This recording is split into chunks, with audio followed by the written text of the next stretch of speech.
ஆண்டவராய் இயேசு கிறிஸ்துவின் நாமத்தில் எங்கள் அன்பின் வாழ்த்துக்கள். மனிதனை தேவன் அவருடைய சாயலில் உண்டாக்கினார், அவருக்காகவே உண்டாக்கினார். தேவ சாயலில் உண்டாக்கப்பட்ட மனிதனுக்கு தேவனுக்கென்று ஒரு நோக்கம் இருந்தது. வாசிக்க கேட்கலாம். ஆதியாகமம் 1:27. தேவன் தம்முடைய சாயலாக மனுஷனை சிருஷ்டித்தார், அவனை தேவ சாயலாகவே சிருஷ்டித்தார், ஆணும் பெண்ணுமாக அவர்களை சிருஷ்டித்தார். God created man in his own image என்று சொல்லி பார்க்கிறோம். ஒரு அறிவியல் மாணவன் கேட்ட கேள்வி, தேவன் மனிதனை அவருடைய சாயலாக சிருஷ்டித்தார் என்று சொல்லி வேதாகமம் சொல்லுகிறது. அதாவது அவருடைய இமேஜின் படி சிருஷ்டித்தார் என்று சொல்லி. ஆனால் நம்முடைய வேதாகமம் நம்முடைய ஆண்டவருக்கு இமேஜ் இல்லை என்று சொல்லப்படுகிறது. அப்படி என்று சொன்னால் அதனுடைய பொருள் என்ன என்று கேட்டான்.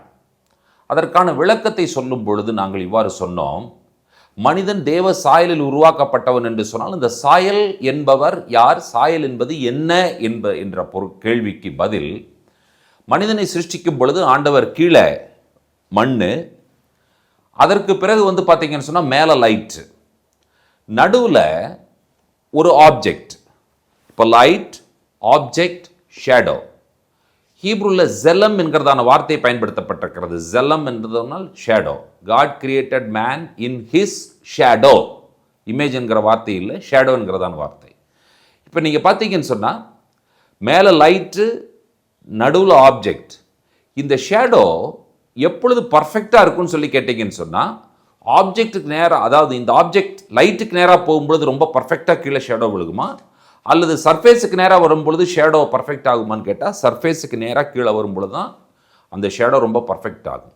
இப்போ என்ன நடந்தது கிரியேஷனில்? God is light. இந்த ஆப்ஜெக்ட் என்று சொல்லுகிறது ஆண்டவராய் இயேசு கிறிஸ்து. இப்பொழுது ஆண்டவராய் இயேசு கிறிஸ்துவினுடைய இந்த ஷேடோ மண்ணில் விழுகிறது. பரிசுத்தாவியானவர் என்ன செய்யப்படுகிறார் என்று சொன்னால் ஜீவ சுவாசமாக அவனுக்குள் ஊதப்படுகிறார். மனிதன் கிரியேட் பண்ணப்பட்டான். அப்போ God the Father, Jesus the Son, the Holy Spirit, இவர்கள் 3 பேரும் சேர்ந்ததுதான் ஒரு மனிதன் அவருடைய சாயலில் உருவாக்கப்பட்டவன், பிதா, குமாரன், பரிசுத்தாவியானவர். இதை எபிரேய நிருபக்காரன் சொல்லும் பொழுது எபிரேயர் 1:3 இவ்வாறு சொல்லுகிறார், இவர் அவருடைய மகிமையின் பிரகாசமும் அவருடைய தன்மையின் சொரூபமுமாய் இருக்கிறார் என்று சொல்லப்பட்டிருக்கிறது. இவர் என்று சொல்லுபவர் யார்? இவர் என்பவர் அவர்தான் கிறிஸ்து இயேசு. இயேசு கிறிஸ்துவே பிதாவாகிய தேவனுடைய மகிமையின் பிரகாசம் என்று சொல்லி எபிரேய நிருபக்காரன் சொல்லுகிறார். கொலோசியர் 1:15 அவர் அதர்சனமான தேவனுடைய தற்சுரூபமும் சர்வ சிருஷ்டிக்கும் முந்தின பேருமானவர். He is the image of invisible God and firstborn over all creation என்று சொல்லி பவுல் சொல்கிறார். Who is the image of God? Jesus Christ is the image of God என்று சொல்லி நாம் புரிந்திருக்கிறோம். ஆம், நாம் அனைவரும் தேவனுடைய சாயலில் உருவாக்கப்பட்டிருக்கிறோம். சரி, என்ன நோக்கம்? மிருகங்களுக்கோ மற்ற எந்த சிருஷ்டியுமே தேவ சாயல் உருவாக்கப்படவில்லையே. நீங்களும் நானும் தேவசாயில் உருவாக்கப்பட்டதற்கு நோக்கம் என்ன, காரணம் என்ன? 2 கொரிந்தியர் 4:4 பவுல் சொல்லும் பொழுது, தேவனுடைய சாயலாயிருக்கிற மகிமையான சுவிசேஷத்தின் ஒளி என்று சொல்லுகிறார். அப்ப சுவிசேஷம் என்பது என்ன? தேவனுடைய சாயல் தான் சுவிசேஷம். யார் தேவனுடைய சாயல்? இயேசு கிறிஸ்து தான் தேவனுடைய சாயல். இயேசு கிறிஸ்துவே சுவிசேஷமாய் இருக்கிறார். உங்களையும் என்னையும் தேவ சாயல்ல ஆண்டவர் உண்டாக்கினுடைய நோக்கம், நீங்களும் நானும் முழு உலகத்திற்கும் தேசங்களுக்கும் சமுதாயத்திற்கும் ஒரு சுவிசேஷமாக இருக்க வேண்டும் என்கிறதான ஒரு காரணத்திற்காகவே நீங்களும் நானும் தேவ சாயலாக படைக்கப்பட்டோம்.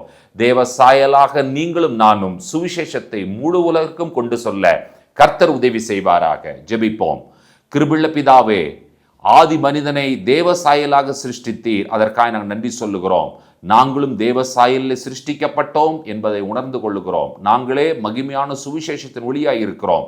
தேவ சாயலான இயேசு கிறிஸ்துவை ஆண்டவரே சுவிசேஷமாக இந்த உலகத்திற்கு கொண்டு சொல்ல கர்த்தர் உதவி செய்வீராக. இயேசு கிறிஸ்துவின் நாமத்தில் வேண்டிக் கொள்ளுகிறோம் பிதாவே. ஆமேன், ஆமேன். இந்த நாளை ஆண்டவர் நமக்கு ஆசீர்வாதமாக்கி தருவாராக. ஷலோம்.